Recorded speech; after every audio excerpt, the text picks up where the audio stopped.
Okay, so good evening, all of you, and welcome to your beautiful platform CV's Physics Tutorial GM, the place where you learn the jackass things in the physics. Okay, બેટા તો આજનો આપણો આ session ખૂબ અગત્યનો રહેવાનો છે કારણ કે જો જેઈ અને નીટના પોઈન્ટ ઓફ વ્યૂથી વાત કરવામાં આવે તો આને મોડર્ન ફિઝિક્સ કહેવામાં આવે છે અને મોડર્ન ફિઝિક્સની અંદર ચેપ્ટર નંબર એનસીઈઆરટી નું 12 અને 13 બધે મિક્સ હોય છે અને આનો જ એક અલગ ટોપિક છે જેને આપણે કહીએ છીએ એક્ટિવિટી, રેડિયો એક્ટિવિટી. બરાબર, આનો જ એક અલગ ટોપિક છે રેડિયો એક્ટિવિટી જેને આપણે કહેવામાં આવે છે. બરાબર, તો એના વિશે આપણે ડિસ્કશન કરીશું.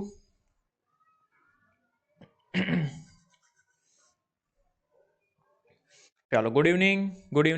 રેડિયો એક્ટિવિટી બેટા એ સેકન્ડ પાર્ટમાં લઈશું. આજે આપણે ડિસ્કશન કરવાના છીએ પરમાણુ અને ન્યુક્લિયસ વિશે. બરાબર, અને રેડિયો એક્ટિવિટી એ આખો એક અલગ પાર્ટ આપણે એનો લીધો છે જે પ્રમાણે રેફરન્સ બુકની અંદર આપ્યું છે એ રીતના. ઓકે, તો સૌપ્રથમ આપણે બધાને ખ્યાલ છે કે પરમાણુની શોધ જ્હોન ડાલ્ટને કરી હતી ઈસવીસન 1800 ને એપ્રોક્સિમેટલી ની વાત કરું તો 8 ની અંદર. જ્હોન ડાલ્ટનના મંતવ્ય મુજબ, ધ્યાનથી સમજજો, એનસીઈઆરટી હોય તો બાજુમાં રાખજો. ડાલ્ટનને વાદ શું આપ્યો ભાઈ? કે દરેક પદાર્થ એ મૂળભૂત સંયોજનોનો બનેલો છે અને આ જે સંયોજન એને આપણે અણુ અથવા પરમાણુ કહીએ છીએ.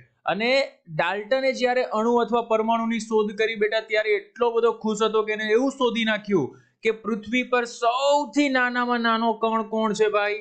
તો અણુ અથવા પરમાણુ છે જે અવિભાજ્ય છે, જેને આપણે તોડી શકતા નથી. આવો ડાલ્ટને વાદ આપ્યો. અને એની અંદર ધારો કે જુદા જુદા તત્વ છે ભાઈ, સમજજો અહીંયા ધ્યાનથી, કે એક જ તત્વના બધા જ પરમાણુઓ હોય, એક જ તત્વના બધા જ પરમાણુઓ છે તો તેના ભૌતિક અને રાસાયણિક ગુણધર્મ સમાન હશે, પરંતુ જુદા જુદા તત્વના ગુણધર્મો કેવા તમને જોવા મળશે? જુદા જુદા. તત્વ એક છે તો એક જ તત્વના ભૌતિક અને રાસાયણિક ગુણધર્મ તમને સમાન મળી શકે છે, પરંતુ જુદા જુદા તત્વના ભૌતિક અથવા રાસાયણિક ગુણધર્મ તમને કેવા જોવા મળશે? જુદા જુદા મળે છે. આ ડાલ્ટનનો સિદ્ધાંત, ડાલ્ટનનો વાદ જેને કહેવામાં આવે છે. હવે એના પછી આવે છે થોમ્સન, જે થોમ્સન, સુપર જબરજસ્ત, જે થોમ્સનનો નમૂનો આપણે કહીએ છીએ. તો આ ચેપ્ટરની શરૂઆત બેટા અહીંયાથી થાય છે, થોમ્સનના નમૂનાથી. બરાબર, ચેપ્ટર નંબર 12 અને 13 મિક્સ છે, પરમાણુઓ, જેના વિશે આજે આપણે ઇન્ટરેસ્ટિંગ ટોપિક ચર્ચા કરવા જઈ રહ્યા છીએ. તો ડાલ્ટને બેટા શું કીધું કે પરમાણુ સ્થાયી હોય છે અને વિદ્યુતની દ્રષ્ટિએ તટસ્થ છે. ડાલ્ટનની વાદની ચર્ચા કરું તો ભાઈ, બરાબર, ડાલ્ટનનો જે વાદ હતો, ડાલ્ટનનો વાદ, ડાલ્ટનના વાદ મુજબ શું કહી શકાય કે પહેલા તો એને એવું કીધું કે પરમાણુ અવિભાજ્ય છે. બરાબર, પરમાણુ અવિભાજ્ય છે. આવું કોણે કીધું ભાઈ? ડાલ્ટને કીધું. બીજું ડાલ્ટને શું કીધું ભાઈ? કે એક જ તત્વના, આ પણ એક સરસ મજાનો પોઈન્ટ છે, કે એક જ તત્વના બધા જ પરમાણુઓ, એક જ તત્વના બધા જ પરમાણુઓ ના રાસાયણિક અને ભૌતિક ગુણધર્મ સમાન હોય છે. રાસાયણિક અને કયા ગુણધર્મો ભાઈ? ભૌતિક ગુણધર્મો સમાન હોય છે. આવું હું નથી કહેતો ભાઈ, કોણે કીધું આવું? ડાલ્ટને કીધું. ભૌતિક ગુણધર્મ સમાન હોય છે. બરાબર, ડાલ્ટને આવી ધારણા પણ રજૂ કરી આપણી સાથે. ઓકે સર, બીજું શું કીધું સર ડાલ્ટને? કે જુદા જુદા તત્વના પરમાણુઓ હાઇડ્રોજનના બનેલા હોય છે. ડાલ્ટને બીજું શું કીધું ભાઈ? કે જુદા જુદા તત્વોના પરમાણુઓ હાઇડ્રોજનના બનેલા હોય છે. શાના બનેલા હોય છે? હાઇડ્રોજનના બનેલા હોય છે. આ પણ એક ધ્યાનમાં રાખજો, ઇન્ટરેસ્ટિંગ, જબરજસ્ત. બરાબર, બીજું એને શું કીધું ભાઈ? કે પરમાણુ સ્થાયી હોય છે અને વિદ્યુતની દ્રષ્ટિએ તટસ્થ હોય છે. પરમાણુ સ્થાયી હોય છે અને વિદ્યુતની દ્રષ્ટિએ તટસ્થ હોય છે. આવું કોણે કીધું ભાઈ? તટસ્થ હોય છે. આ ડાલ્ટનવાદ હતો, જે ખાલી આપણે યાદ રાખવાનું છે કે ભાઈ ડાલ્ટને આટલી માહિતી આપણે આપી હતી. એના પછી જે ચેપ્ટરની શરૂઆત થાય છે બેટા, જે થોમ્સનનું પ્લમ પુડિંગ મોડેલ, થોમ્સને જબરજસ્ત ઇન્ફોર્મેશન આપી, પણ નો ડાઉટ પાછળથી એ ફેલ ગઈ. થોમ્સને કીધું, શું કીધું ભાઈ? પ્લમ પુડિંગ, તરબૂચ જેવું મોડેલ છે કે તરબૂચની અંદર જે બીજ હોય છે એ બીજ ઇલેક્ટ્રોન છે અને બાકીનો બધો ભાગ જે લાલ કલરનો હોય છે એ ધન વિદ્યુતભારિત હોય છે. એ કયું મોડેલ ભાઈ? થોમ્સનનું પ્લમ પુડિંગ મોડેલ. તો થોમ્સનનું પરમાણુ મોડેલ કેવું હતું ભાઈ? સમજ અહીંયા. તો થોમ્સનના પરમાણુ મોડેલની અંદર એવું હતું કે માની લે આ પરમાણુ છે, પરમાણુની અંદર નાના આ જે સીડ્સ, આને આપણે કહીએ છીએ બીજ. તરબૂચની અંદર જે બીજ હોય છે, આ બીજ છે એ ઇલેક્ટ્રોન છે, આ બીજ છે એ ઇલેક્ટ્રોન છે, અને બાકીનો જે લાલ રંગનો ભાગ હોય છે, માની લે ભાઈ આ લાલ રંગનો ભાગ હોય છે, આ લાલ રંગનો ભાગ એ ધન વિદ્યુત ભારિત, એટલે કે એને એવું કીધું કે આ ધન વિદ્યુત ભારિત હોય છે ભાઈ. આવું કોણે કીધું? થોમ્સને. પેલા તો માની પણ લીધું, ચાલો ભાઈ કે થોમ્સને જે રજૂઆત કરી એ રજૂઆત સાચી છે, પણ થોમ્સનની રજૂઆત અમુક જગ્યા પર ખોટી છે એવું સાબિત ક્યારે થઈ? કારણ કે થોમ્સન બેટા એ હાઇડ્રોજન વર્ણપટ વિશે કોઈ માહિતી આપી શક્યો નહીં. It is clear or not? મગજમાં ઘૂસે છે? આ થોમ્સનની ખામી કઈ હતી સર? તો થોમ્સન બેટા પરમાણુઓ વર્ણપટ આ નમૂના મદદથી સમજાવી શકાતો નથી. આ એની ખામી હતી ભાઈ. શું ખામી હતી? કે પરમાણુ વર્ણપટ આ નમૂના ની મદદથી સમજાવી શકાતો નથી. અહીંયા ફેલ ગયો ભાઈ. મગજમાં ઘૂસે છે? It is clear or not? Okay sir, બીજે ક્યાં ફેલ ગયો? તો આલ્ફા કણોનું પ્રકીર્ણન પણ આ ની મદદથી સમજાવી શકાતું નથી. બરાબર? કે આલ્ફા કણોનું પ્રકીર્ણન પણ સમજાવી શકાતું નથી.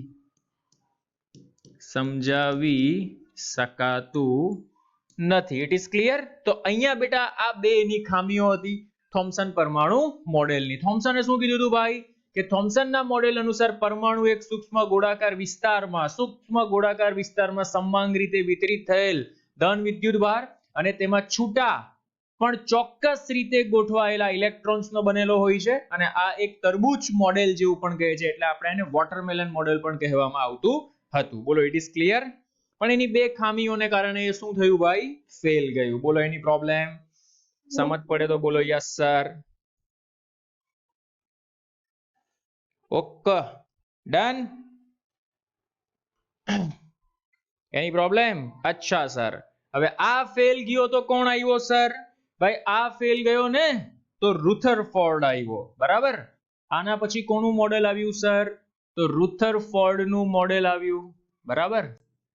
રુથરફોર્ડ. સર રુથરફોર્ડે શું કર્યું? ચાલ ભાઈ, રુથરફોર્ડે શું કર્યું એ આપણે સમજીએ. રુથરફોર્ડે શું કર્યું બેટા? એક આલ્ફા પાર્ટિકલનો સ્ત્રોત લીધો. માની લે આ રહ્યો, આ છે બેટા આલ્ફા કણનો સ્ત્રોત. બરાબર? ધ્યાનથી સમજજો, આ મોસ્ટ આઈએમપી. આને બેટા ગાઈગર માસ્ટર્ડ એક્સપેરિમેન્ટ પણ કહેવામાં આવે છે. બરાબર? કે રુથરફોર્ડના હાથની નીચે ગાઈગર અને માસ્ટર્ડ નામના બંને વૈજ્ઞાનિકોએ આ એક્સપેરિમેન્ટ કર્યો હતો. એટલે એવું પૂછે કે ભાઈ ગાઈગર માસ્ટર્ડ એક્સપેરિમેન્ટ આકૃતિ દોરીને સમજાવો, તો એ આ જ એક્સપેરિમેન્ટ છે. ગાઈગર માસ્ટર્ડે શું કર્યું બેટા, અથવા તો રુથરફોર્ડે શું કર્યું? આલ્ફા કણનો સ્ત્રોત લીધો. અચ્છા સર, આ આલ્ફા કણના સ્ત્રોતને લેડ બોક્સની અંદર પેક કરી દીધો. તો આ એક લેડનું બોક્સ છે, સીસાનું બોક્સ જેને આપણે કહીએ છીએ, એની અંદર એને પેક કરી દીધો. આ છે સીસાનું બોક્સ. અચ્છા સર, પછી એને શું કર્યું સર? તો પછી એને સીસાનો પડદો લીધો. કયો પડદો સર? સીસાનો પડદો. જો આ રહ્યો, આવી રીતના બેટા એક એને સીસાનો પડદો લીધો. અચ્છા સર, આ અને આ છે બેટા સીસાનો પડદો. આકૃતિના માર્ક્સ હોય એટલે વ્યવસ્થિત ડ્રો કરવાની ભાઈ. આ છે સીસાનો પડદો. અચ્છા સર, પછી એને શું કર્યું? તો બેટા પછી એને ગોલ્ડ ફોઇલ લીધી. સર ગોલ્ડ ફોઇલ એટલે સોનાની પાતળી વરખ. આ રહી જો, આ સોનાની પાતળી વરખ લીધી. બરાબર, સોનાની પાતળી વરખ, સોનાની પાતળી વરખ લીધી. મગજમાં ઘૂસે છે? It is clear or not? Done. સોનાની પાતળી વરખ એને લીધી. ઓકે, ચાલો હવે આગળ ચર્ચા કરવામાં આવે તો બેટા અહીંયા એને એક ઝિંક સલ્ફેટનો પડદો રાખ્યો. શું રાખ્યો એને? ઝિંક સલ્ફેટનો એક પડદો રાખ્યો. જો આ રહ્યો, આ ઝિંક સલ્ફેટનો પડદો રાખ્યો, જેને આપણે કહીએ છીએ ZnS નો પડદો. બરાબર. અને અહીંયા શું રાખ્યું સર એને? તો અહીંયા બેટા એક ડિટેક્ટર રાખ્યું કે જેની મદદથી એ ડિટેક્ટર કરી શકે. અને આ ડિટેક્ટર હોય બેટા એ પડદા પર આવી રીતના આમ ગોળ ગોળ ફરી શકે એવી રીતના એને રાખ્યું. બરાબર, કે જ્યાંથી આલ્ફા કણો એને દેખાય એટલે ફટાક કરતો એ આ ડિટેક્ટરની અંદર ડિટેક્ટ થાય. It is clear or not? મગજમાં ઘૂસે છે? એની પ્રોબ્લેમ? યસ સર, ફટાફટ. તો એને શું જોવા મળ્યું? મજાની વાત એ સમજો સર, શું જોવા મળ્યું તે? એને ભાઈ એવું જોવા મળ્યું કે એકચ્યુઅલમાં થોમ્સને શું કીધું ભાઈ? થોમ્સને એવું કીધું કે આખો પરમાણુ તો ભરેલો છે, અંદર નાના નાના કાળા બીજ છે, એ ઇલેક્ટ્રોન છે ને બાકીનો બધો ભાગ ધન છે. પણ અહીંયા તો કંઈક અલગ જ ઘટના ઘટી ભાઈ. અહીંયા શું ઘટના ઘટી? અહીંયા એને જોયું ભાઈ કે જો આલ્ફા કણ અહીંયાથી નીકળ્યો તો એક આલ્ફા કણ બેટા અહીંયાથી પોતાના જ રસ્તે પાછો ફર્યો. એક આલ્ફા કણ અહીંયાથી પોતાના જ રસ્તે પાછો ફર્યો. અરે મગજમાં ઘૂસે છે? કેટલો આલ્ફા કોણ? એક આલ્ફા કોણ. કેટલામાંથી એક આલ્ફા કોણ પાછો ફર્યો સર? તો 8000 માંથી એક આલ્ફા કણ પોતાના જ રસ્તે પાછો ફરે છે. 8000 માંથી એક આલ્ફા કણ પોતાના જ રસ્તે પાછો ફરે છે. આમ જાય તો ફરી પાછો આમ આવે છે. સર બીજું એને શું જોયું? તો બીજું એને એવું જોયું બેટા કે ઘણા બધા આલ્ફા કણ તો સીધે સીધા નીકળી જાય છે. ઘણા બધા આલ્ફા કણ કેવા નીકળી જાય છે? સીધે સીધા નીકળી જાય છે. ઘણા આલ્ફા કણ બેટા થીટા કોણે ડેવિએટ થાય છે. ઘણા આલ્ફા કણ થીટા કોણે શું થાય છે? ડેવિએટ. કોઈ આ બાજુ જાય, કોઈ આ બાજુ જાય, કોઈ આ બાજુ જાય, કોઈ આ બાજુ જાય. અરે મગજમાં ઘૂસે છે? ઘણા આલ્ફા કણ એ આ ડિરેક્શનમાં પાછા આવે, ઘણા આલ્ફા કણ એ આ ડિરેક્શનમાં પાછા આવે, કોઈ આ ડિરેક્શનમાં પાછા જાય. It is clear or not? મગજમાં ઘૂસે છે? ઓકે. પણ એને એવું જોયું કે ઘણા ખરા તો સીધા જ નીકળી જાય છે ભાઈ. સીધા જ નીકળી જાય છે. તો એ ભાઈ વિચારમાં પડી ગયો કે ભાઈ થોમ્સન સર તો એમ કહેતા હતા કે આલ્ફા કણ અંદરની બાજુ જો ખાલી ન હોય તો આ સીધા નીકળવા જ ન જોઈએ. એટલે એને બુદ્ધિ લગાવી ભાઈ. શું બુદ્ધિ લગાવી? કે આ જે ગોલ્ડ ફોઇલ, આમાં ઘણા બધા બેટા ગોલ્ડના અણુઓ હશે, પણ કોઈ એક અણુને પકડો તો એને એવું વિચાર કર્યો કે પરમાણુનો ઘણો ખરો ભાગ ખાલી છે. પહેલો પોઈન્ટ શું વિચાર્યો? પરમાણુનો ઘણો ખરો ભાગ ખાલી છે અને પરમાણુનું સમગ્ર દળ જ્યાં કેન્દ્રિત થયેલું છે એ ખૂબ જ સૂક્ષ્મ ભાગ છે અને એ ભાગને એને નામ આપ્યું ન્યુક્લિયસ. એ ભાગને એને શું નામ આપ્યું? ન્યુક્લિયસ. ફરી એકવાર રિપીટ કરું છું ભાઈ. બોહરે જે એક્સપેરિમેન્ટ આને જે એક્સપેરિમેન્ટ કર્યો, રધરફોર્ડ એક્સપેરિમેન્ટ, તો રધરફોર્ડ અથવા તો ગાઇગર માસ્ટર જે એક્સપેરિમેન્ટ કરતા હતા એ રધરફોર્ડના ગાઈડન્સમાં કરતા હતા. તો ગાઇગર માસ્ટરે જે એક્સપેરિમેન્ટ કર્યું, એક્સપેરિમેન્ટમાં શું જોવા મળ્યું સર? કે પરમાણુનો ઘણો ખરો ભાગ ખાલી છે, પરમાણુનો ઘણો ખરો ભાગ ખાલી છે, પરમાણુનો ઘણો ખરો ભાગ ખાલી છે અને પરમાણુનું સમગ્ર દળ જ્યાં કેન્દ્રિત થયેલું છે એ ભાગને ન્યુક્લિયસ કહેવામાં આવે છે. અરે મગજમાં ઘૂસે તો બોલો yes sir. It is clear or not? Done? અચ્છા સર.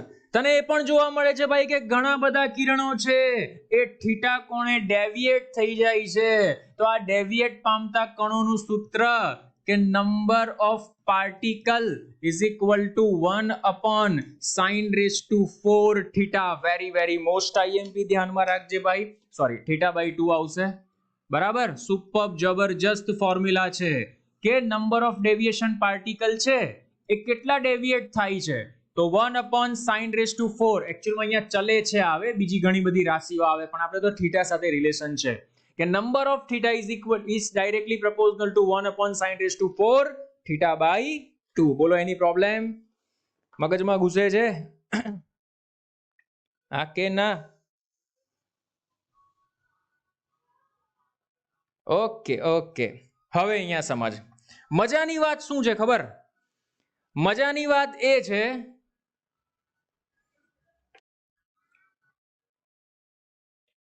Just a minute.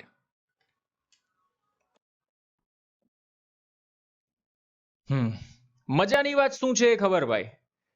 ભાઈ પરમાણુની અંદર ઇલેક્ટ્રોન છે. ઇલેક્ટ્રોન સતત ગોળ ગતિ કરતો હોય એટલે પ્રવેગિત ગતિ કરતો હોય.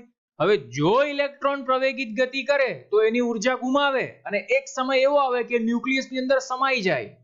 પણ એ રુથરફોર્ડ સમજાવી ના શક્યો. બરાબર, એને એક્સપ્લેન મોડેલ બહુ જબરજસ્ત એક્સપ્લેન કર્યું કે ભાઈ પરમાણુની એકચ્યુઅલમાં એ શોધ કરવા ગયો હતો બીજી કઈ અને શોધ થઈ ગઈ ન્યુક્લિયસની. બરાબર, એકચ્યુઅલમાં પરમાણુની ડિટેલમાં શોધ કરવા ગયો હતો પણ રધરફોર્ડના એટોમિક મોડેલ પરથી સાની શોધ થઈ ગઈ ભાઈ? ન્યુક્લિયસની શોધ થઈ ગઈ. એટલે કે રધરફોર્ડ છે એ ક્યાં ફેલ ગયો?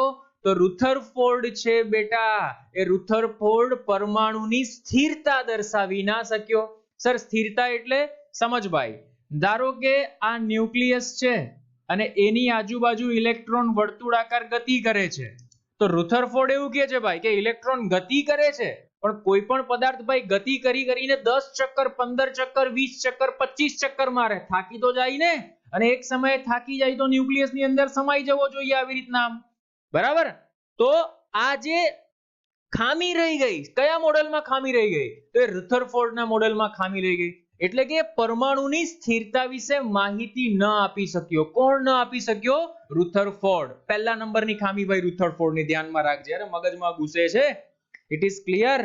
ઓકે. અને બીજી વસ્તુ કે તે હાઇડ્રોજન પરમાણુની અસતતતા સમજાવી ન શક્યો. આ એની બીજી ખામી. રુથરફોર્ડની બે ખામીઓ હતી. બરાબર, ચાલો. અચ્છા સર, તો જો ભાઈ રધરફોર્ડ મોડેલ શું કહે છે? રધરફોર્ડ મોડેલ ઓલરેડી આપણે ડિટેલમાં એક્સપ્લેન કર્યું. એના મેઇન કી પોઈન્ટ્સ ધ્યાનમાં રાખજો કે પરમાણુનો સૂક્ષ્મ કેન્દ્રીય ભાગ એ ધન વિદ્યુતભારિત છે અને તેનું સમગ્ર દળ ત્યાં કેન્દ્રિત થયેલું હોય છે.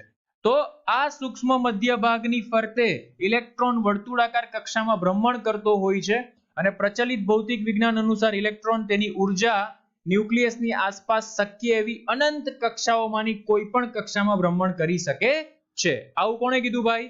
રધરફોર્ડે કીધું. પણ આવું પોસિબલ છે નહીં. કોઈ પણ કક્ષામાં ભ્રમણ કરે ભાઈ તો એની ઉર્જા પતી જાય તો ન્યુક્લિયસની અંદર સમાઈ જવો જોઈએ. It is clear or not? એટલે આ વસ્તુ શું દર્શાવે છે? એની ખામી દર્શાવે છે. મગજમાં ઘૂસે છે? It is clear? તો રધરફોર્ડના મોડેલની આ એક ખામી હતી ભાઈ. યસ ઓર નો? ફટાફટ ચાલો વધીએ આગળ.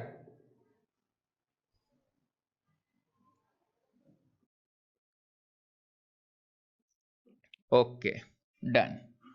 એના પછી આવો ભાઈ distance of closest approach. Very most IMP. બરાબર, માની લે આ આલ્ફા કણ છે. આલ્ફા કણ ભાઈ, આલ્ફા કણ એટલે આપણે પછી ખબર પડી એ હિલિયમ જ છે 2He4. બરાબર, અને આ ન્યુક્લિયસ છે. જો આ રહ્યો ન્યુક્લિયસને આપણે Ze વડે દર્શાવીએ છીએ અને આલ્ફા કણ પરનો વિદ્યુત ભાર છે એને 2E વડે દર્શાવીએ છીએ.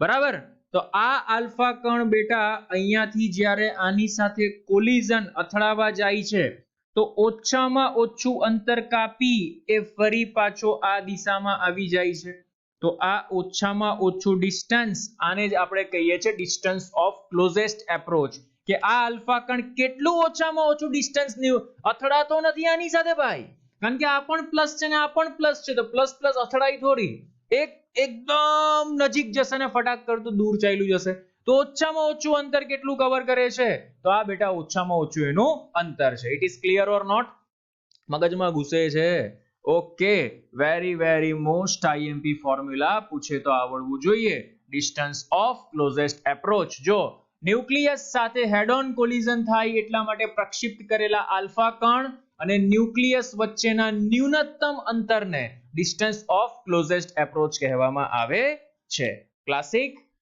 સુપર્બ ફોર્મ્યુલા હતું ભાઈ ધ્યાનમાં રાખજો બોલો એની પ્રોબ્લેમ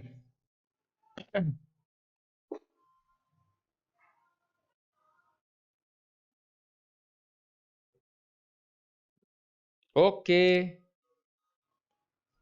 जल्दी फटाफट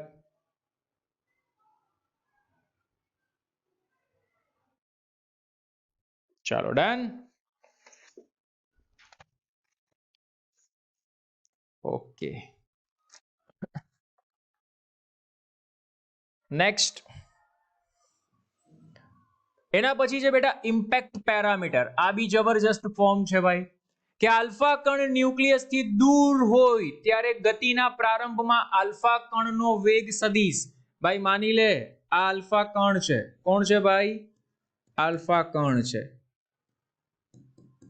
અને માની લે આ ન્યુક્લિયસ છે ન્યુક્લિયસને આપણે ZE વડે દર્શાવવામાં આવે છે બરાબર તો જો સમજ ભાઈ આ આલ્ફા કણ અહીંયાથી આમ પણ જાય આને આપણે પેરેલલ લાઈન હું ડ્રો કરી દઉં છું આમ આવી રીતના આમ પેરેલલ લાઈન તમે ડ્રો કરી શકો છો મગજમાં ઘૂસે છે it is clear or not okay તો બેટા એક જે એ આવી રીતના આમ 90 ડિગ્રી પર વળી જશે ક્યાં વળી જશે 90 ડિગ્રી પર અરે મગજમાં ઘૂસે છે ઓકે એક જે હશે એ બેટા અહીંયાથી આમ વળી જશે it is clear or not પછી એની ઉપરનો હશે તે અહીંયાથી આમ વળી જશે એની ઉપરનો હશે તે અહીંયાથી આમ વળી જશે મગજમાં ઘૂસે છે તો ઇમ્પેક્ટ પેરામીટર કોને કહેવાય તો આ જે વેગનો સદિશ એનું આ લંબ અંતર છે ને લંબ અંતર આ લંબ અંતરને જ આપણે ઇમ્પેક્ટ પેરામીટર બી કહેવામાં આવે છે જો કે આલ્ફા કણ ન્યુક્લિયસ થી દૂર હોય ત્યારે ગતિના પ્રારંભમાં આલ્ફા કણનો વેગ સદિશ તો આલ્ફા કણનો વેગ સદિશ છે સદિશ v એ ન્યુક્લિયસ થી ઓછામાં ઓછા જેટલા લંબ અંતરે હોય માની લે ન્યુક્લિયસ થી ઓછામાં ઓછા જેટલા લંબ અંતરે હોય આ ઓછામાં ઓછું લંબ અંતર આ જ લંબ અંતરને શું કહેવામાં આવે છે ઇમ્પેક્ટ પેરામીટર એ બધું છોડ most IMP formula impact parameter b ચલે છે cot θ/2 very most IMP MCQ માટે ધ્યાનમાં રાખજે ઇમ્પેક્ટ પેરામીટર બી ચલે છે cot θ/2 ક્લાસિક જબરજસ્ત એક નંબરનો પોઈન્ટ હતો બોલો એની પ્રોબ્લેમ અરે હા કે નતું બોલો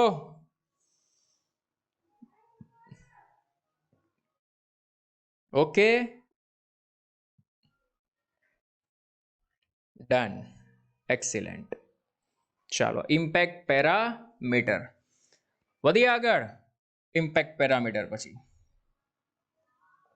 એના પછી બેટા જબરજસ્ત બોહરના અધિતર્ક આવે છે કોના અધિતર્ક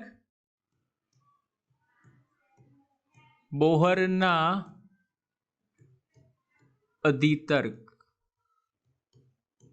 બરાબર ચાલો તો બોહરના અધિતર્ક વિશે સમજીએ આપણે માની લે આ એક ન્યુક્લિયસ છે જેને આપણે ZE કહીએ છે બરાબર અને ન્યુક્લિયસની આજુબાજુ જે ઇલેક્ટ્રોન છે એ વર્તુળાકાર કક્ષામાં ભ્રમણ કરે છે માની લે આ રહ્યું બરાબર અને આ અંતર છે r આ રહ્યો ઇલેક્ટ્રોન એ વર્તુળાકાર કક્ષામાં ભ્રમણ કરે ભાઈ સિમ્પલ લોજિક કે કોઈ પણ પદાર્થ કોઈ પણ કણ વર્તુળાકાર કક્ષામાં ભ્રમણ કરે તો એક બળ લાગે mv²/r અને એને બેલેન્સ કોણ કરે તો બે કણ વચ્ચે તો અહીંયા વિદ્યુતીય બળ લાગે તો Fe બેલેન્સ કરે. તો મારે અહીંયા લખવું હોય તો હું શું લખી શકું ભાઈ? તો અહીં લખું છું કે ઇલેક્ટ્રોન જ્યારે વર્તુળાકાર કક્ષામાં ભ્રમણ કરે છે ત્યારે જરૂરી કેન્દ્રગામી બળ એ વિદ્યુતીય બળ પૂરું પાડે છે. આ ધ્યાનમાં રાખજે. માટે Fe = mv²/r. Very most IMP. માટે Fe = શું થાય તો સર 1/4πε0. Q1 એટલે ન્યુક્લિયસનો વિદ્યુતભાર જેને Ze કહેવામાં આવે છે. ઇલેક્ટ્રોન પરનો વિદ્યુતભાર એને E કહેવામાં આવે છે. છેદમાં એ બે વચ્ચેનું અંતર r² = mv²/r લખી શકાય. બોલો એની પ્રોબ્લેમ? r 1 ટાઈમ છમછમ થઈ જશે માટે લખી શકું કે mv² Z/E²/4πε0r. ક્લાસિક જબરજસ્ત એક નંબરનું ફોર્મ્યુલા ધ્યાનમાં રાખજે. બોલો એની પ્રોબ્લેમ? Okay, done. સુપર જબરજસ્ત ફોર્મ્યુલા છે ભાઈ. હાકે ના તો બોલો. ઓકે, ચાલો બીજું એને શું કીધું ભાઈ? સમજ કે ઇલેક્ટ્રોન જ્યારે વર્તુળાકાર કક્ષામાં ગતિ કરે છે ત્યારે એનું કોણીય વેગમાન શું ભાઈ? ત્યારે એનું કોણીય વેગમાન જેને આપણે કહીએ છીએ L. તો કોણીય વેગમાન L = બેટા લખી શકાય કે nh/2π. જ્યાં n = શું આવશે તો જ્યાં n = 0 1 2 3 ... અને બેટા L = તો mvr થાય, આપણે ખ્યાલ છે. માટે આવું લખી શકો કે mvr = nh/2π. જબરજસ્ત એક નંબર ફોર્મ્યુલા. અને સમીકરણ નંબર 1 આપી શકો છો અને સમીકરણ નંબર 2 આપી શકો છો. સમીકરણ 1 અને 2 નો ઉકેલ કરી બેટા તમે આ જે ન્યુક્લિયસ છે એની ત્રિજ્યા પણ મેળવી શકો છો અને આ કેટલા વેગથી ગતિ કરે છે આ વેગ પણ તમે મેળવી શકો છો. It is clear or not? શું મેળવી શકો છો? ત્રિજ્યા અને બીજું શું મેળવી શકો છો સર? એ નો વેગ પણ તમે મેળવી શકો છો. બોલો ઇટ ઇઝ ક્લિયર? ઓકે, ચાલો તો સમીકરણ 1 અને 2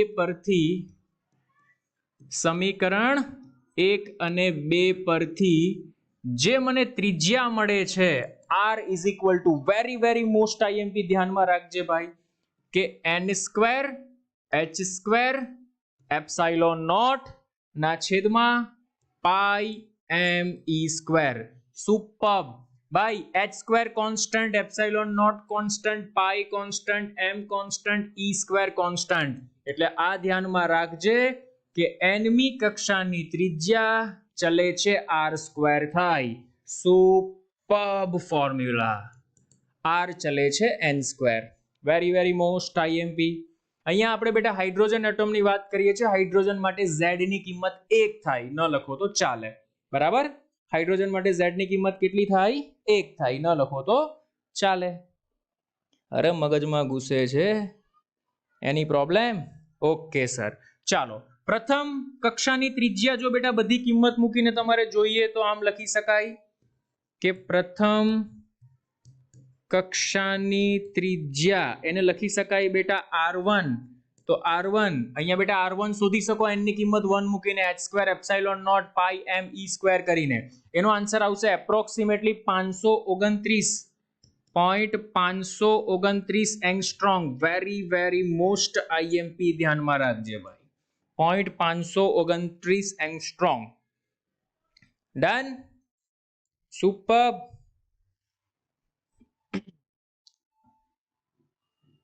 ચાલો વેરી ગુડ. હવે સર મારે ચર્ચા કરવી છે વેગ વિશે, બરાબર? ચાલો વેગ વિશે પણ ચર્ચા કરી લઈએ.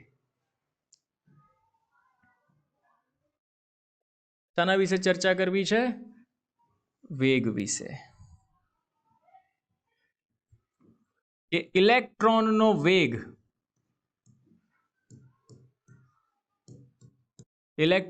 વેગ v બરાબર e² / 2nh/0. E square upon 2NH epsilon naught. હવે બેટા E અચળ, 2 અચળ, H અચળ, એપ્સાઇલોન નોટ અચળ માટે લખી શકે V ચલે છે 1 અપોન N. ક્લાસિક, સુપર્બ, જબરજસ્ત ફોર્મ્યુલા છે, ધ્યાનમાં રાખજે. V ચલે છે 1 અપોન N. બોલો એની પ્રોબ્લેમ? ફટાફટ સમજાઈ દો, બોલો યસ સર. ઓકે, ચાલો. એના પછી જો બેટા મારે ચર્ચા કરવી હોય તો આવર્તકાળ વિશે ચર્ચા કરું. શાના વિશે ચર્ચા કરું? આવર્તકાળ. સમજ ભાઈ. તો આવર્તકાળ એટલે સર T બરાબર 2 પાઈ R અંતર ના છેદમાં ઝડપ. મજાની વાત સમજ ભાઈ. અંતર એ કોના વર્ગના સમપ્રમાણમાં છે? n square. મજા આવી ગઈ સર. 2 પાઈ m નો m અહીંયા લખી શકું n square. v 1 upon n 1 upon n. તો જો મજાની વાત કે આવર્તકાળ ચલે છે n ક્યુબ થાય. ક્લાસિક, જબરજસ્ત, એક નંબર. આવર્તકાળ ચલે છે n ક્યુબ થાય. આવર્તકાળ ચલે છે n ક્યુબ થાય. તો સર મારે આવૃત્તિ લખવી હોય તો શું લખી શકું? તો એ પણ બેટા સુપર્બ ફોર્મ્યુલા છે કે આવૃત્તિ ચલે છે 1 અપોન n ક્યુબ થાય. આ બધા મોસ્ટ આઈએમપી ભાઈ. એમસીક્યુ માં એક એક કોન્સેપ્ટ કામ લાગશે. જો આ કોન્સેપ્ટ ક્લિયર હશે તો એમસીક્યુ ફટ ફટ ફટ સોલ્વ થઈ જશે. બોલો એની પ્રોબ્લેમ? અરે હા કે ના તો બોલો. It is clear or not? ફટાફટ.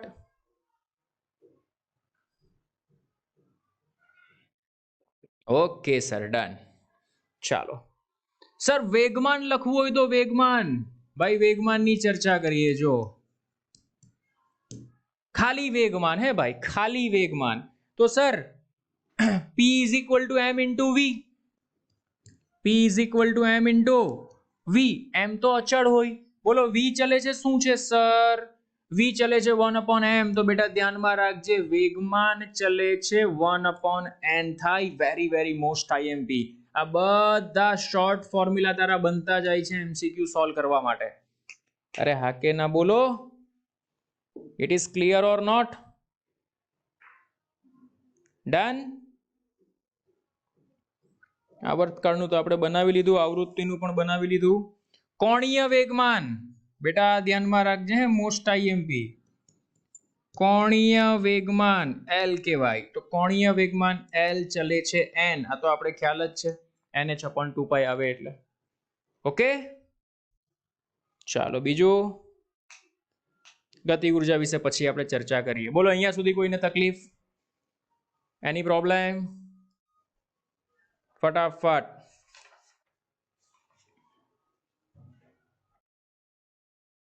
Okay sir, no problem. ચાલો, તો આ રહ્યો બેટા બોહરનો અધિતર્ક 1. શું કહે છે કે કોણીય વેગમાન h/2π ના પૂર્ણ ગુણાંકમાં હોય છે, જે આપણે ઓલરેડી ડિસ્કશન કર્યું કે L is equal to nh/2π માટે mvr is equal to nh/2π. આ ફોર્મ્યુલા ધ્યાનમાં રાખજો, મોસ્ટ આઈએમપી. બરાબર. h એ પ્લેન્ક કોન્સ્ટન્ટ છે, એની કિંમત આપેલી છે 6.26 × 10⁻⁴. mvr is equal to nh/2π. Okay, n એ શું છે? મુખ્ય ક્વોન્ટમ નંબર છે.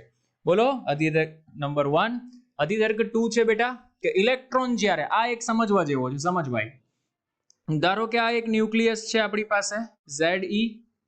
બરાબર. આ એની કક્ષાઓ છે. ઇલેક્ટ્રોન જે કક્ષામાં ભ્રમણ કરે આ કક્ષાઓ છે. બરાબર. આ રહી. તો ભાઈ બોહરે શું કીધું ખબર? જ્યાં રુથરફોર્ડ ફેલ ગયો ને ત્યાં બોહર હાઇડ્રોજન પરમાણુ માટે પાસ થઈ ગયો. ધારો કે અહીંયા ઇલેક્ટ્રોન ફરે છે, ધારો કે અહીંયા ઇલેક્ટ્રોન ફરે છે, ધારો કે અહીંયા ઇલેક્ટ્રોન ફરે છે. જો ઇલેક્ટ્રોન આ કક્ષામાંથી આ કક્ષામાં આવે તો શું કરે છે ભાઈ? તો એવું કહે છે કે એ ફોટોન સ્વરૂપે ઉર્જાનું ઉત્સર્જન કરે છે. ફોટોન સ્વરૂપે ઉર્જાનું શું કરે છે ભાઈ? ઉત્સર્જન કરે છે. આ ધ્યાનમાં રાખજે. ફોટોન સ્વરૂપે ઉર્જાનું શું કરે છે? ઉત્સર્જન કરે છે. Very very most IMP. Electron જો ઊંચી કક્ષામાંથી નીચી કક્ષામાં જાય તો એ ફોટોન સ્વરૂપે ઉર્જાનું શું કરે છે? ઉત્સર્જન કરે છે. અરે મગજમાં ઘૂસે છે. It is clear or not? તો બેટા આને ઉત્સર્જન વર્ણપટ કહેવાય. એવું જ જો એ આ કક્ષામાંથી આ કક્ષામાં જાય તો એવું કહી શકાય કે એ ઉર્જાનું શોષણ કરે છે. ઉર્જાનું શું કરે છે ભાઈ? શોષણ કરે છે. ઉર્જાનું શું કરે છે ભાઈ? શોષણ કરે છે. મગજમાં ઘૂસે છે? ઉત્સર્જન અને શોષણ કોને કહેવાય તે? ઊંચી કક્ષામાંથી નીચી કક્ષામાં જાય તો ઉત્સર્જન કરે છે, નીચી કક્ષામાંથી ઊંચી કક્ષામાં જાય તો શોષણ કરે છે, જેને આપણે વર્ણપટ કહેવામાં આવે છે. શું કહેવામાં આવે છે? વર્ણપટ. અરે it is clear or not? Done? Okay, excellent. ચાલો તો આવી જાઓ નેક્સ્ટ વન. જુઓ બેટા, એના પછી જો આપણે ચર્ચા કરવામાં આવે તો એની ઉર્જાઓ વિશે માહિતી મેળવી લઈએ. બરાબર? અચ્છા સર, ચાલો બોલ ભાઈ. ગતિ ઉર્જા વિશે તો ઇલેક્ટ્રોન ની ગતિ ઉર્જા વિશે મારે માહિતી મેળવવી છે. ચાલજો, મજાની વાત સમજ. આ કોણ છે સર? ન્યુક્લિયસ છે. એની આજુબાજુ કોણ ફરે છે સર? ઇલેક્ટ્રોન ફરે છે. કઈ કક્ષામાં ફરે છે સર? વર્તુળાકાર કક્ષામાં ફરે છે. બોલો, બોહરનો પહેલો અધિતર્ક શું હતો? તો સર બોહરનો પહેલો અધિતર્ક એવો હતો કે mv²/r is equal two 1/4πε0 q1 q2 ના છેદમાં r². અચ્છા સર, આવો અધિતર્ક હતો. તો અહીંયાથી બેટા mv² ને કરતા બનાવો. r એક એક વાર છમછમ થઈ જતું હતું. તો ze² ના છેદમાં 4πε0. It is clear or not? તો અહીંયાથી બેટા આપણે ગતિ ઉર્જા મેળવી શકાય. કેવી રીતના સર? તો 1/2 વડે ખાલી ગુણાકાર કરી દો તો 1/2 mv². તો 1/2 અહીંયા પણ આવી જાય. માટે ze² ના છેદમાં 8πε0. ક્લાસિક, સુપર, જબરજસ્ત ફોર્મ્યુલા આપણે અહીંયા બનાવી દીધું. સર મારે હવે સ્થિતિ ઉર્જા જોઈતી હોય તો બેટા સ્થિતિ ઉર્જા વિશે પણ તું માહિતી મેળવી શકે. કેવી રીતના મેળવી શકું સર સ્થિતિ ઉર્જા વિશે માહિતી? તો જો ભાઈ, સ્થિતિ ઉર્જા માટે સ્થિતિ ઉર્જા U બરાબર 1/4πε0 q1 એટલે કે ZE, q2 એટલે કે -E ના છેદમાં r. મજા આવી ગઈ સર. માટે U is equal two -ZE² ના છેદમાં 4πε0 r. Great, super. સર કુલ ઉર્જા જોતી હોય તો જો ભાઈ, માટે કુલ ઉર્જા E બરાબર સ્થિતિ ઉર્જા વત્તા ગતિ ઉર્જા, એટલે કે આ બંનેનો સરવાળો કર. સરવાળો કરતા મને ખબર પડી કે કુલ ઉર્જા મળે છે -ZE² ના છેદમાં 8πε0 r. સર અહીંયાથી તો સુપર MCQ નીકળે. કયા સુપર MCQ નીકળે? જો ભાઈ, કે ગતિ ઉર્જા બરાબર, ભાઈ આ બંને વચ્ચેનો રિલેશન જોઈએ છે મારે. તો ગતિ ઉર્જા બરાબર માઈનસ કુલ ઉર્જા. આ પહેલો રિલેશન નીકળ્યો. બીજો રિલેશન નીકળ કે સ્થિતિ ઉર્જા બરાબર 2 ટાઈમ્સ કુલ ઉર્જા. આ બીજો રિલેશન નીકળ્યો. Very very most IMP. સમજ ભાઈ, તને એવું આપી દીધું કે કોઈ પરમાણુ છે એની કુલ ઉર્જા 3.4 ઇલેક્ટ્રોન વોલ્ટ છે, તો એની ગતિ ઉર્જા શોધો. તો ગતિ ઉર્જા -3.4 ઇલેક્ટ્રોન વોલ્ટ થાય. એની સ્થિતિ ઉર્જા શોધો.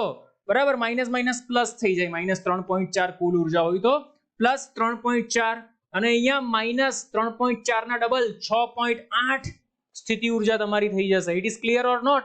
એટલે કે જો તમને કુલ ઉર્જા આપેલી હોય તો એના પરથી તમે ગતિ ઉર્જા અને સ્થિતિ ઉર્જા શોધી શકો છો.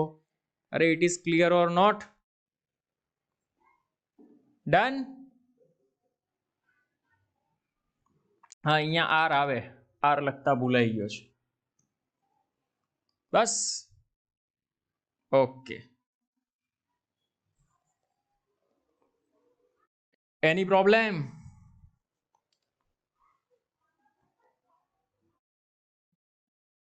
Okay sir, no problem. ચાલો, અહીંયા બેટા આ લાઇમન બામર એટલે કે હાઇડ્રોજન વર્ણપટ આવે તો અલગ અલગ શ્રેણીનું ઉત્સર્જન થાય, બરાબર? તો એના માટે ઇલેક્ટ્રોનની ઉર્જાનું બેટા એક સરસ મજાનું ફોર્મ્યુલા હતું. કયું ફોર્મ્યુલા હતું? કે nમી કક્ષામાં જો ઉર્જા હોય તો En ઇઝ ઇક્વલ ટુ, આ ધ્યાનમાં રાખજે, -m e⁴ ના છેદમાં 8n²h²ε0². આ nમી કક્ષામાં ઉર્જાનું સૂત્ર હતું કે ઇલેક્ટ્રોન nમી કક્ષામાં હોય તો nમી કક્ષામાં એની ઉર્જા કેટલી હોય? તો -me⁴ 8n²h²ε0. It is clear or not? Okay, તો આ nમી કક્ષામાં બેટા એનું ફોર્મ્યુલા હતું. હવે જો આગળ ચર્ચા કરવામાં આવે તો એના અધિતર્ક મુજબ આપણે જોયું કે ફોટોન સ્વરૂપે શું કરે છે? ઉર્જાનું શોષણ અને ઉર્જાનું ઉત્સર્જન કરે છે. It is clear? ઓકે, અચ્છા સર, તો હવે મારે સર આગળ ચર્ચા કરવી હોય તો હું કઈ રીતના ચર્ચા કરી શકું? તો જો આપણી પાસે આ ફોર્મ્યુલા છે જ. કયું ફોર્મ્યુલા સર? કે E2 - E1 is equal two hµ. E2 - E1 is equal two hµ. અહીંયા 2 આવે તો 2 નેગેટિવ આવે તો 1 પોઝિટિવ આવે. એટલે હું આને એવું લખી શકું. શું લખી શકું સર? m(e⁴) તો એમનો m રહેવાનો, છેદમાં 8h²ε0, કૌંસમાં આ ઋણ છે, આ 2 છે, 2 પછી ચાલ્યું જાય, 1 પહેલા આવે એટલે 1/n1² -1/n2² into bracket h. બોલ મ્યુ છે તો mu is equal two c/λ થાય કે? મ્યુ ઇઝ ઇક્વલ ટુ શું થાય સર? c/λ. મજા પડી ગઈ. ચાલો, તો આ c/λ, આ ch ને અહીંયા ડાબી બાજુ આવવા દો. ક્લાસિક જબરજસ્ત ફોર્મ્યુલા બની ગયું. 1/λ ઇઝ ઇક્વલ ટુ me⁴ ના છેદમાં 8h³ into c into ε0 into bracket 1/n1² -1/n2². બોલો કોઈને તકલીફ હોય તો. ક્લાસિક જબરજસ્ત, એક નંબર. ઓકે, અહીંયા મારી એક મિસ્ટેક થઈ છે. અહીંયા ખાલી ε0 નહીં આવે, અહીંયા પણ ε0 નહીં આવે. બોલો done? Yes or no? C તો આવશે ભાઈ, સી નીચે આવી જાય. આને કહેવાય બેટા રીડબર્ગ કોન્સ્ટન્ટ. શું કહેવાય આને? રીડબર્ગ અચળાંક કહેવામાં આવે છે. માટે 1/λ ઇઝ ઇક્વલ ટુ r કૌંસમાં 1/n1² -1/n2². સુપર, જબરજસ્ત. જ્યાં ધ્યાનમાં રાખજે ભાઈ, 1/r is equal two 912 angstrom. આ મેં તને એક શોર્ટ ટ્રીક આપી દીધી. જ્યાં જ્યાં 1/r આવે ત્યાં ત્યાં 912 એંગસ્ટ્રોમ તારે મૂકી દેવાનું. તને બધી લાઇમન બામર પાસ્ચર બ્રેકેટ ફંડ બધી જ શ્રેણી તને મળી જશે. ઓકે, જો તને મહત્તમ કીધું હોય તો મહત્તમ એટલે બેટા 1 માંથી 2 માં જા, મહત્તમ મળે. 2 માંથી 3 માં જા, 3 માંથી 4 માં જા, 4 માંથી 5 માં જા, 5 માંથી 6 માં જા. ત્યાં તને બધી મહત્તમ મળશે. જો અહીંયા લખેલું છે કે મેક્સિમમ માટે 1 માંથી 2 માં જાઓ તો મેક્સિમમ મળે, 2 માંથી 3 માં જાઓ તો મેક્સિમમ મળે, 3 માંથી 4 માં જાઓ તો મેક્સિમમ મળે. મિનિમમ ક્યાં મળે? તો 1 to ઇન્ફિનિટી મિનિમમ મળે, 2 to ઇન્ફિનિટી મિનિમમ મળે, 3 to ઇન્ફિનિટી મિનિમમ મળે. એક સવાલ એવો પૂછાયેલો કે હાઇડ્રોજન વર્ણપટમાં 5 શ્રેણી છે, તો હાઇડ્રોજન વર્ણપટમાં 5 શ્રેણીમાં ન્યૂનતમ અને મહત્તમ, તો ન્યૂનતમ ક્યાં મળે સર? 1/r. અને મહત્તમ ક્યાં મળે સર? 900/11r. આ બંનેનો ગુણોત્તર કેટલો થાય? તો rr છમછમ 11/900. આ તમારો આન્સર આવે. It is clear or not? Super સવાલ આના પરથી બની શકે છે, પણ તમને કોન્સેપ્ટ ક્લિયર હોવા જોઈએ. તો આ પ્રકારના એમસીક્યુ સોલ્વ કરવાની મજા આવશે. બોલો કોઈને તકલીફ? એની પ્રોબ્લેમ? જલ્દી, ફટાફટ.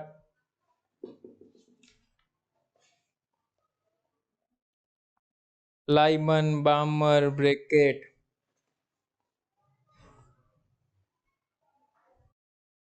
ઓકે ચાલો સવાલ એવો પણ પૂછાય ભાઈ કે જે લાઇમન શ્રેણી છે બામર શ્રેણી છે પાસ્ચન છે બ્રેકેટ છે ફંડ છે એ વર્ણપટમાં ક્યાં આવે છે બરાબર તો જો ભાઈ જે લાઇમન શ્રેણીની જો ચર્ચા કરવામાં આવે તો લાઇમન શ્રેણી બેટા વર્ણપટમાં પાર જાંબલી તરંગોમાં આવશે ક્યાં આવશે ભાઈ પાર જાંબલી વેરી મોસ્ટ આઈએમપી આ ધ્યાનમાં રાખજે લાઇમન શ્રેણી ક્યાં આવશે પાર જાંબલી એની તો તરંગ લંબાઈનું મેઝરમેન્ટ કરીશ તો એનો લેમ્બડા છે એ પાર જાંબલીની વચ્ચે મળશે અચ્છા તો સર બામરની ચર્ચા કરવામાં આવે તો બેટા બામર જે મળશે એ મળશે દ્રશ્ય પ્રકાશમાં બ્રાહ્મણ ક્યાં મળશે ભાઈ બામર દ્રશ્ય પ્રકાશમાં અરે મગજમાં ઘૂસે છે અને બાકીની બધી ત્રણ શ્રેણીની ચર્ચા કરશો તો એ તમને મળશે પારરક્ત ક્યાં મળશે પારરક્ત આ પણ પારરક્ત આ પણ પારરક્ત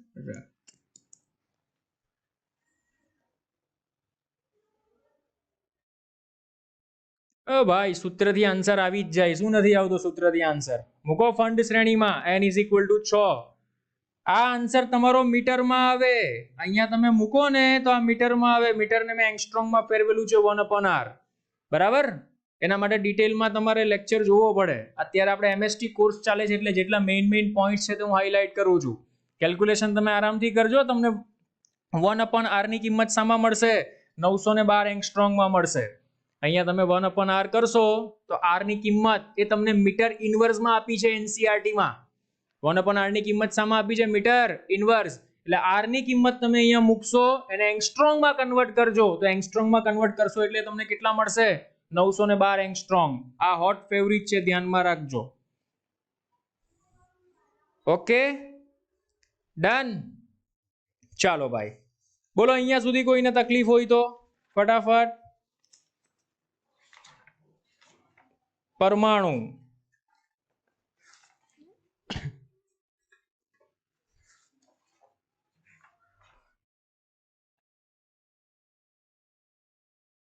એની પ્રોબ્લેમ ઓકે ડન ચાલો તો આગળ વધીએ છીએ હવે પરમાણુથી નેક્સ્ટ પાર્ટ છે બેટા ન્યુક્લિયસ બરાબર રુથરફોર્ડ બેટા પરમાણુની શોધ કરતો હતો અને પરમાણુની શોધ કરતા કરતા એને શાની શોધ કરી નાખી ભાઈ ન્યુક્લિયસની શોધ કરી નાખી બરાબર તો ન્યુક્લિયસની શોધ કરતા કરતા એને શું દર્શાવ્યું બેટા તો ન્યુક્લિયસની શોધ કરતા કરતા એવું દર્શાવ્યું કે દરેક પરમાણુનો કેન્દ્રીય ભાગ છે દરેક પરમાણુનો કેન્દ્રીય ભાગ છે દરેક પરમાણુનો કેન્દ્રીય ભાગ છે એ જ કેન્દ્રીય ભાગને આપણે શું કહીએ છીએ ભાઈ ન્યુક્લિયસ કહેવામાં આવે છે રુથરફોર્ડના આલ્ફા કણના પ્રયોગ પરથી આ શોધાયું શાના પરથી એને શોધ્યું ભાઈ કે રુથરફોર્ડના આલ્ફા કણના પ્રયોગ પરથી આ એને શોધ્યું બરાબર શું શોધ્યું ભાઈ કે દરેક પરમાણુનો કયો ભાગ છે કેન્દ્રીય ભાગ છે મગજમાં ઘૂસે છે it is clear or not okay ચાલો બીજી વસ્તુ એને શું કીધી ભાઈ કે પ્રોટોન અને ન્યુટ્રોન ના સંયુક્ત ભાગને ન્યુક્લિયોન કહે છે પ્રોટોન અને ન્યુટ્રોનના સંયુક્ત ભાગને શું કહેવામાં આવે છે ભાઈ આ ધ્યાનમાં રાખજે નવો શબ્દ ન્યુક્લિયોન કહેવામાં આવે છે પ્રોટોન અને ન્યુટ્રોનના સંયુક્ત ભાગને ન્યુક્લિયોન કહે છે બોલો ક્લિયર તો સર પરમાણુને કેવી રીતના દર્શાવાય તો પરમાણુને બેટા દર્શાવાય x અહીંયા લખાય z અહીંયા લખાય a સર આ z શું દર્શાવે તો z દર્શાવે બેટા પ્રોટોન અથવા ભાઈ જેટલા પ્રોટોન હોય એટલા જ ઇલેક્ટ્રોન હોય અથવા આપણે શું લખી શકાય, પણ ન્યુક્લિયસની અંદર ઇલેક્ટ્રોન હોતો નથી. ન્યુક્લિયસની અંદર કોણ હશે? માત્ર અને માત્ર પ્રોટોન. એટલે આપણે આવું લખી શકાય કે પ્રોટોનની સંખ્યા શું દર્શાવે ભાઈ? પ્રોટોનની સંખ્યા. તો સર આ એ શું દર્શાવે? તો બેટા એ દર્શાવે પ્રોટોન વત્તા ન્યુટ્રોનની સંખ્યા. પ્રોટોન વત્તા ન્યુટ્રોનની સંખ્યા. તો સર મારા મગજમાં એક સવાલ આવ્યો, આ એ ને ન્યુક્લિયોન કહેવાય? યસ કહેવાય. કેમ? કારણ કે એની અંદર પ્રોટોન અને ન્યુટ્રોન બંને રહેલા છે, અને અહીંયા તો તમે કીધું કે પ્રોટોન અને ન્યુટ્રોન નું સંયુક્ત ભાગ એને આપણે ન્યુક્લિયોન કહીએ છીએ. અરે it is clear or not? Yes or no? બોલો જલ્દી ફટાફટ. ઓકે સર, ન્યુક્લિયોનની કુલ સંખ્યા એમ પણ તમે આને કહી શકો. કોની કુલ સંખ્યા ભાઈ? ન્યુક્લિયોન ની કુલ સંખ્યા.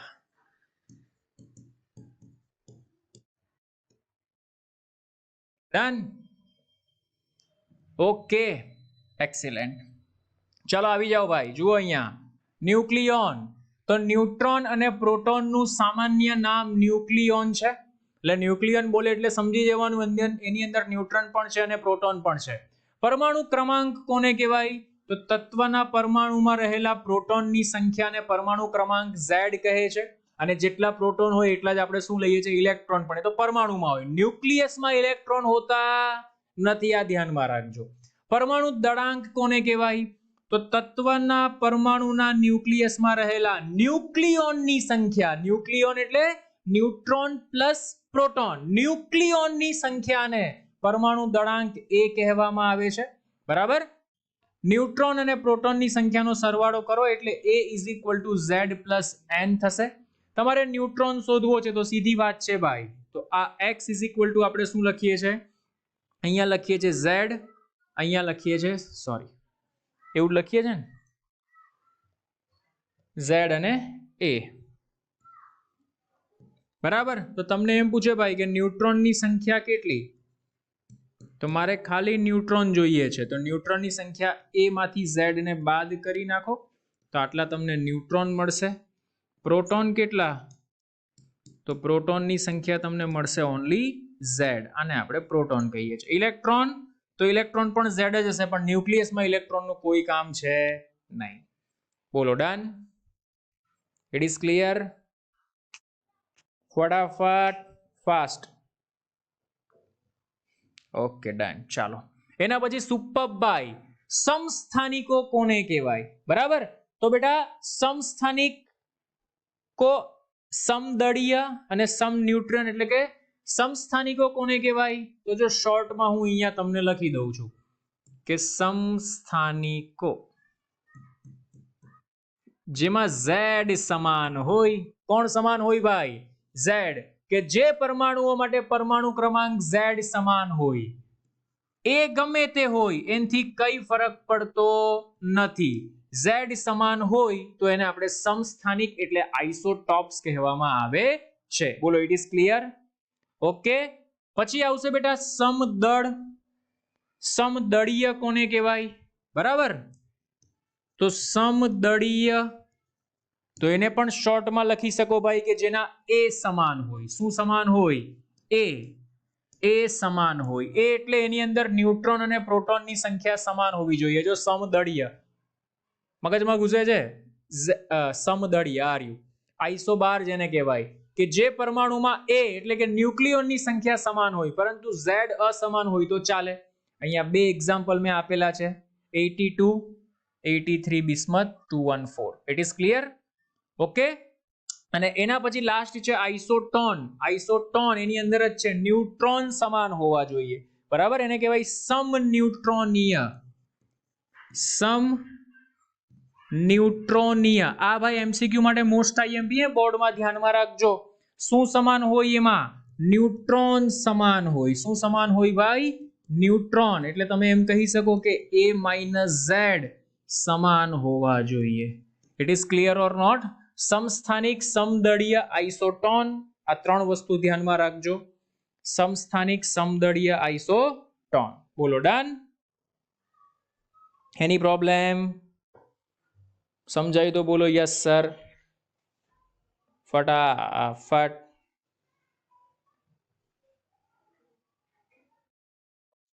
Okay sir, no problem.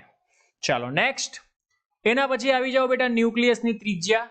તો ન્યુક્લિયસની ત્રિજ્યાનું ફોર્મ્યુલા છે r r0 a⁻1/3। બરાબર, વેરી વેરી મોસ્ટ આઈએમપી ધ્યાનમાં રાખજો। ન્યુક્લિયસની ત્રિજ્યામાં r0 છે બેટા, એને આપણે 1.1 into 10⁻⁻15 अथवा तो તમે આમ પણ લખી શકો કે 1.1 ફેમ્ટોમીટર। ભાઈ કોઈમાં 1.2 આપ્યું હશે, કોઈમાં 1 આપ્યું હશે, ડોન્ટ વરી, 1.1 થી 1.2 ની વચ્ચે હોય ન્યુક્લિયસની ત્રિજ્યા, બરાબર, 1.1 ફેમ્ટોમીટર। ફેમ્ટોમીટર એ શું છે બેટા? લંબાઈનો એકમ છે, ધ્યાનમાં રાખજો। એ શું છે? એ તો એ બેટા તત્વનો પરમાણુ દળાંક છે। એ શું છે? તત્વનો પરમાણુ દળાંક। પરમાણુ દળાંકમાં કોણ આવે સર? પ્રોટોન વત્તા ન્યુટ્રોન બંને આવી જાય। હવે બેટા આ સૂત્ર મોસ્ટ આઈએમપી, તમને બે જુદા જુદા તત્વ આપેલા હશે અને એવું કીધું હશે કે તેમની ત્રિજ્યાનો ગુણોત્તર શોધો। તો જો આ સૂત્ર તમને યાદ હોય તો તમે ત્રિજ્યાનો ગુણોત્તર આરામથી શોધી શકો છો। r1/r2 = a1/a2/1/3। It is clear or not? Superb, classic formula છે, ધ્યાનમાં રાખજો। બોલો એની પ્રોબ્લેમ? એના પછી બેટા ન્યુક્લિયસનું કદ જોઈએ છે। તો ન્યુક્લિયસનો આકાર કેવો છે? ગોળાકાર। તો સીધી વાત છે ભાઈ, ગોળાકાર હોય તો v બરાબર 4/3 πr³ થાય। પરંતુ આપણે ખબર છે કે r બરાબર શું થાય? તો r બરાબર r0 a⁻1/3 થાય। તો અહીંયા મૂકી દો r0 a⁻1/3, 3 3 છમછમ થઈ જશે। તો ન્યુક્લિયસનું કદ બેટા તમને શું મળશે? 4/3 πr0³ into a। પણ બેટા r0 અચળ, પાઈ અચળ, 4/3 અચળ। તો મજાની વાત મને મળી કે ન્યુક્લિયસનું કદ છે એ એના પરમાણુ દળાંકના સમપ્રમાણમાં છે। ન્યુક્લિયસનું કદ એ એના પરમાણુ દળાંકના કયા પ્રમાણમાં છે? સમપ્રમાણમાં છે। It is clear? નાના નાના કી પોઈન્ટ્સ છે એમસીક્યુ માટે, વેરી વેરી મોસ્ટ આઈએમપી, ધ્યાનમાં રાખજો। Done? Okay sir, done. Next આવી જાઓ ભાઈ, ન્યુક્લિયસની ઘનતા। બેટા આપણે ખ્યાલ છે કે ઘનતા ρ = m/v થાય। ન્યુક્લિયસનું દળ, તો ન્યુક્લિયસનું દળ બેટા આપણે m into કેપિટલ A લખી શકાય। કેપિટલ A એટલે કે એની અંદર કેટલા પ્રોટોન ને ન્યુટ્રોન રહેલા છે? કેપિટલ A into એક પ્રોટોન અને ન્યુટ્રોનનું દળ। ભાઈ સમજાય છે કે એકનું દળ જો સ્મોલ m હોય તો એની અંદર તો A સમાયેલા છે, એનું દળ કેટલું? તો એને કહેવાય capital M = small m into A। It is clear? એના પછી બેટા ρ = m/v, અને v તો બેટા અહીંયા ડિટેલમાં ચર્ચા કરી જો, 4/3 πr0³ into a। એટલે અહીંયા શું આવશે? 4/3 πr0³ into a। એ છમછમ, મજા આવી ગઈ સર। ρ = 3m/4 πr0³। ભાઈ બધા પદ અહીંયા અચળ છે, એટલે એવું માનવામાં આવે છે કે મેજોરિટી કિસ્સામાં રાશિ કેવી છે? એરિયા અચળ છે। તેથી જુદા જુદા તત્વના પરમાણુઓના ન્યુક્લિયસની ઘનતા લગભગ એક સમાન હોય છે। વેરી વેરી મોસ્ટ આઈએમપી, ઘનતા બદલાતી નથી। જુદા જુદા તત્વના પરમાણુઓના ન્યુક્લિયસની ઘનતા લગભગ કેવી હોય છે ભાઈ? એક સમાન હોય છે। બોલો એની પ્રોબ્લેમ? અરે મગજમાં ઘૂસે છે, યસ ઓર નો? સર કેટલી હોય છે? તો બેટા બધી કિંમત જો તમે આમાં મૂકશો તો અહીંયા m એટલે માસ ઓફ પ્રોટોન તમે લખી શકો છો અહીંયા, બરાબર? માસ ઓફ પ્રોટોન એટલે લગભગ ન્યુક્લિયસની ઘનતા બેટા મળશે 3×10⁻17 kg/m³। કેટલી મળશે? 3×10⁻17 kg/m³। બોલો એની પ્રોબ્લેમ?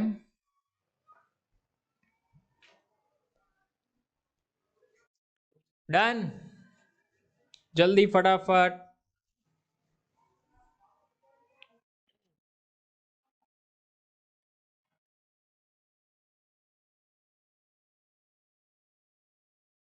ઓકે, વધીએ આગળ।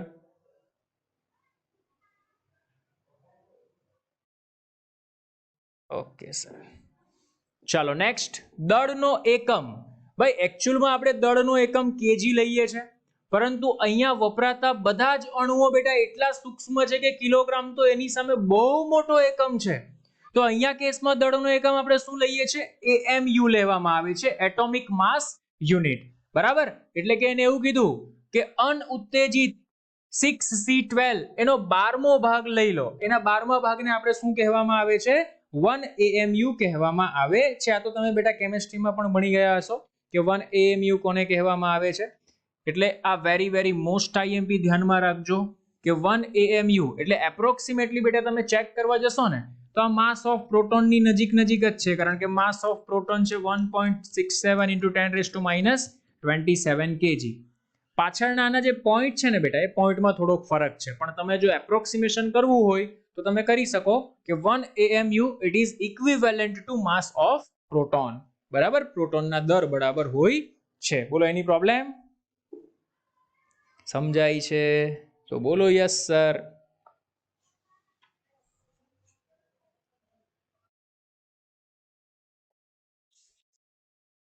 Okay sir, no problem. Done.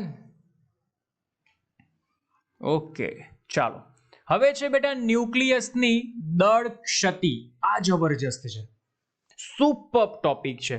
ભાઈ ન્યુક્લિયસ બે રીતના બને. સર કઈ રીતના બને? એક બને બેટા સૈદ્ધાંતિક રીતે. આ ખાલી સમજવા માટે છે બેટા. સૈદ્ધાંતિક રીતે ન્યુક્લિયસ બને. અચ્છા સર સૈદ્ધાંતિક રીતે ન્યુક્લિયસ બનાવવું છે, બનાવી દો મને. ચાલો, કેવી રીતના સૈદ્ધાંતિક રીતે ન્યુક્લિયસ બને? જો ભાઈ માની લે ન્યુક્લિયસ એટલે શું? તો સર ન્યુક્લિયસ એટલે આ છે પરમાણુ. પરમાણુની અંદર આ છે સર પ્રોટોન. બરાબર, અને આ છે સર પ્રોટોન અને ન્યુટ્રોન. તો આની અંદર પ્રોટોન કેટલા ભાઈ? તો પ્રોટોન માની લે Z છે, અને ન્યુટ્રોન કેટલા સર? તો ન્યુટ્રોન માની લે A-Z છે. બોલો એની પ્રોબ્લેમ?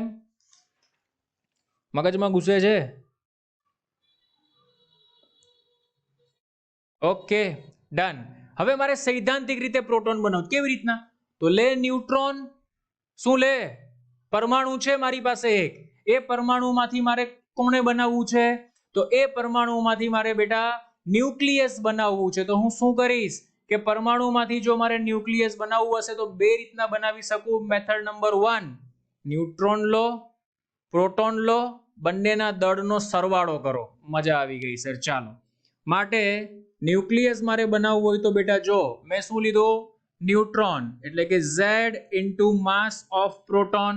કેટલા પ્રોટોન છે? Z પ્રોટોન છે, વત્તા A-Z આટલા ન્યુટ્રોન છે ઇન્ટુ માસ ઓફ ન્યુટ્રોન. બંનેને મિક્સ કરો, બની ગયો ન્યુક્લિયસ મારો. બંનેને મિક્સ કર્યું એટલે શું બની જશે ભાઈ? ન્યુક્લિયસ બની જશે. મગજમાં ઘૂસે છે. મેં ન્યુક્લિયસ બનાવી દીધો. શું બનાવી દીધો ભાઈ? ન્યુક્લિયસ. આ કઈ વેલ્યુ છે? સૈદ્ધાંતિક વેલ્યુ છે. પ્રાયોગિકમાં શું હશે ભાઈ? તો બેટા પ્રાયોગિકમાં તમને ડાયરેક્ટ ન્યુક્લિયસનું દળ આપી જ દીધું હશે કે ભાઈ આ ન્યુક્લિયસનું દળ માની લે ધારો કે m છે. તો આ દળ ક્ષતિ ક્યારે જોવા મળી? તો આઇન્સ્ટાઇન E=mc² ના ફોર્મ્યુલા મુજબ બેટા આ લોકોને જોવા મળ્યું કે સૈદ્ધાંતિક મૂલ્ય એ પ્રાયોગિક મૂલ્ય કરતા વધારે છે. એટલે કે ડેલ્ટા m આ મૂલ્યમાંથી આ મૂલ્યને બાદ કરો એટલે Z ઇન્ટુ MP વત્તા A-Z ઇન્ટુ Mn. બરાબર, આ આખું સૈદ્ધાંતિક મૂલ્ય આપણું થયું. એમાંથી કોને બાદ કરી દો? માઇનસ પ્રાયોગિક મૂલ્યને બાદ કરી દો. જો આ રહ્યું ભાઈ મજાની વાત. ઓકે, એમ એ શું છે? તો ન્યુક્લિયસનું દળ જે તમને આપેલું હોય ભાઈ, અને પ્રાયોગિક કહેવાય. સૈદ્ધાંતિક એટલે તમે આ મેળવેલું. આ બંનેમાંથી જોવા મળે છે ભાઈ બંને દળ સરખા મળતા નથી. દળ ગુમ થઈ ગયું. એકચ્યુઅલમાં આપણે તો ઉર્જાનું સંરક્ષણનું નામ સાંભળેલું, અહીંયા તો દળ બેટા ખવાઈ ગયું. ક્યાં ખવાયું? તો ન્યૂટન એવું વિચાર કર્યો કે ભાઈ સીધી વાત જો, એક સાદું સમજવા માટે એક એક્ઝામ્પલ તમને આપું છું. ધારો કે બેટા આ પેંડા બનાવવા છે, તો પેંડા બનાવવા માટે આપણે શું બનાવીએ? માવો બનાવીએ. ધારો કે માવો 2 kg છે. તો પેંડા 2 kg જ બનવાના? ના ભાઈ, પેંડા 2 kg ન બને. પેંડા કદાચ 1 kg 800 ગ્રામ બને. તો બાકીના સર 200 ગ્રામ ક્યાં ગયા? તો એ 200 ગ્રામ બેટા જે પેંડા બનાવો ને એમાં અમુક માવો વેસ્ટ થઈ જાય કે નહીં, આજુબાજુ લેયર બનાવવામાં યુઝ થઈ જાય. It is clear or not? એટલે કે જેટલું દળ છે એ બધું દળ ઉપયોગમાં ન લેવાય, એને આપણે કહીએ છીએ દળ ક્ષતિ. તો અહીંયા દળ ક્ષતિનું ફોર્મ્યુલા શું બને છે? Z mass of proton and mass of neutron minus total M, એને સબસ્ટ્રેક્ટ કરી નાખો, એને આપણે કહીએ છીએ દળ ક્ષતિ. બોલો, it is clear or not? અરે હા કે ના તો બોલ. દળ ક્ષતિ સમજમાં આવ્યું? ફટાફટ.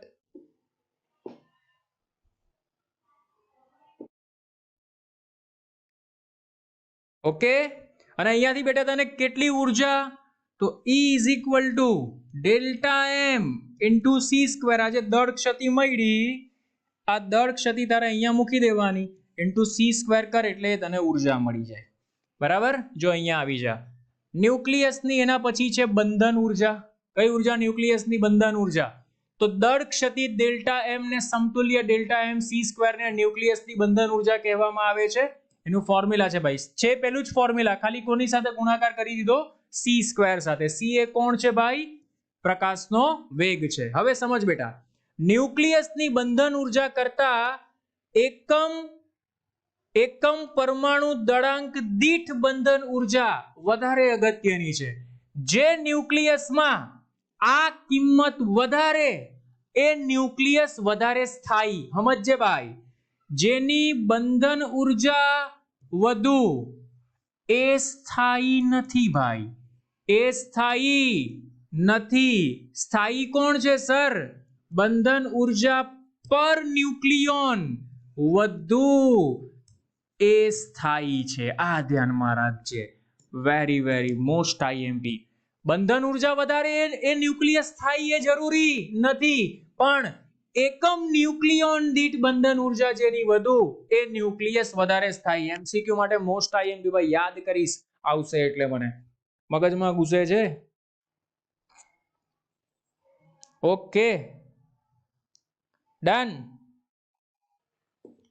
બેટા, યાદ રાખજે, very very most IMP. 27Fe56 વધુ સ્થાયી છે, વધુ સ્થાયી છે. બરાબર? 27Fe56 વધુ સ્થાયી છે. બોલો, એની પ્રોબ્લેમ? ડન. ચાલો, એના પછી છે બેટા ન્યુક્લિયર ફ્યુઝન, ન્યુક્લિયર વિખંડન જેને કહેવામાં આવે છે. બરાબર? વિખંડન, તૂટવું જેને આપણે કહીએ.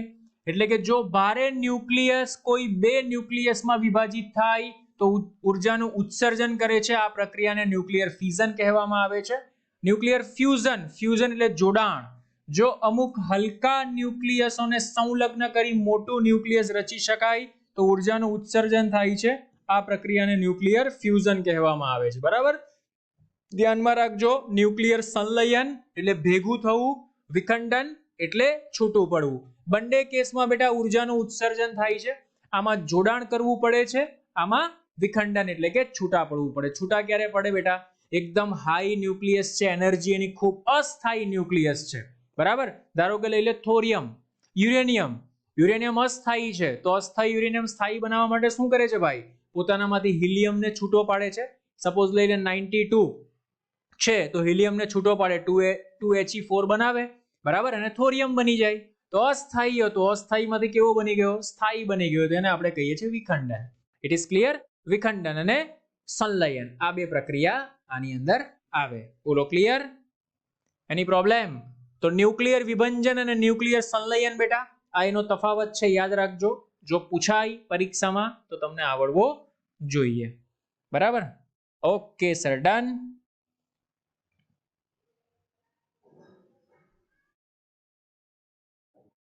ચાલો, તો બેટા અહીંયા સુધી આજે આપણે સેશન રાખીએ છીએ. જે એક્ટિવિટીનો ટોપિક છે આખો અલગ છે. બરાબર? એ વિખંડન એની પર જ છે, પણ નૈસર્ગિક રીતે પોતાનામાંથી ઉર્જાનું ઉત્સર્જન કરીને આપણે એક્ટિવિટી કહેવામાં આવે છે. બરાબર? એના વિશે પણ બેટા એમસીક્યુ એક એમાંથી કમ્પલસરી પૂછાય છે, તો એ પણ આપણે નેક્સ્ટ સેશનમાં આપણે ડિસ્કશન કરીશું. So I hope, bye bye all of you, have a good day, enjoy.